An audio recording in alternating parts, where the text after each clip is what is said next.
Matius 6 ayat 1-4 berkata, "Ingatlah, jangan kamu melakukan kewajiban agamamu di hadapan orang supaya dilihat mereka, karena jika demikian, kamu tidak beroleh upah dari Bapamu yang di surga. Jadi, apabila engkau memberi sedekah, janganlah engkau menggembar-gembarkan hal itu, seperti yang dilakukan orang munafik di rumah-rumah ibadat dan di lorong-lorong, supaya mereka dipuji orang. Sesungguhnya aku berkata kepadamu, mereka sudah mendapat upahnya. Tetapi jika engkau memberi sedekah, janganlah diketahui tangan kirimu apa yang diperbuat tangan kananmu. Hendaklah sedekahmu itu diberikan dengan tersembunyi, maka Bapamu yang melihat yang tersembunyi akan membalasnya kepadamu." Bagi orang Yahudi, sedekah adalah sebuah kewajiban agama yang harus dijalankan. Dampaknya, banyak orang Yahudi memberi sedekah dengan tujuan mendapatkan upah dari surga atau cuma sekedar untuk memamerkan kewajiban keagamaannya saja. Mereka beranggapan bahwa sedekah baik dalam bentuk jasa ataupun materi memberikan timbal balik bagi mereka, yaitu upah dari surga.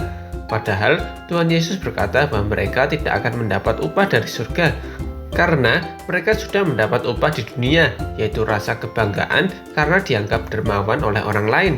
Inti dari ayat ini sebenarnya sangat sederhana, tapi bisa jadi sulit dilakukan.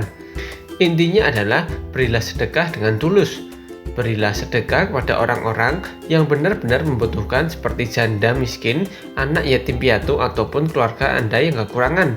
Ketika kita memberi orang-orang yang benar-benar membutuhkan, mereka pasti tidak bisa membalas kebaikan kita. Karena itu, Bapa yang melihat sedekah yang tersembunyi akan membalasnya. Lalu bukan berarti kita sengaja memberi kepada orang miskin supaya Bapa membalas kita. Sama saja kita kembali pada peringatan di ayat yang pertama.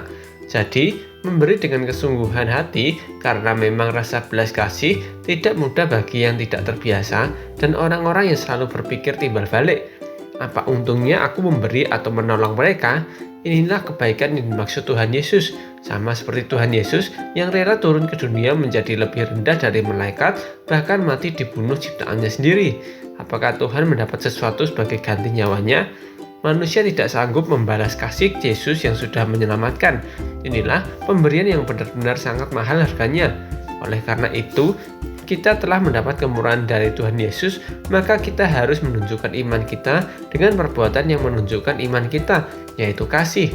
Jadi, berilah sedekah kepada mereka yang membutuhkan dengan kesungguhan hati. Ingat, memberi dengan imbalan artinya bisnis atau transaksi. Sedangkan sedekah adalah pemberian yang cuma-cuma, bukan memberi sedekah supaya kita diselamatkan dan mendapat harta di surga. Tapi karena kita telah diselamatkan, maka kita wajib menunjukkan kasih karunia Tuhan Yesus kepada orang lain. Ingat, harta kita adalah kasih karunia dari Tuhan Yesus Kristus. Lukas 12 ayat 33-34 berkata, "Jualah segala milikmu dan berilah sedekah.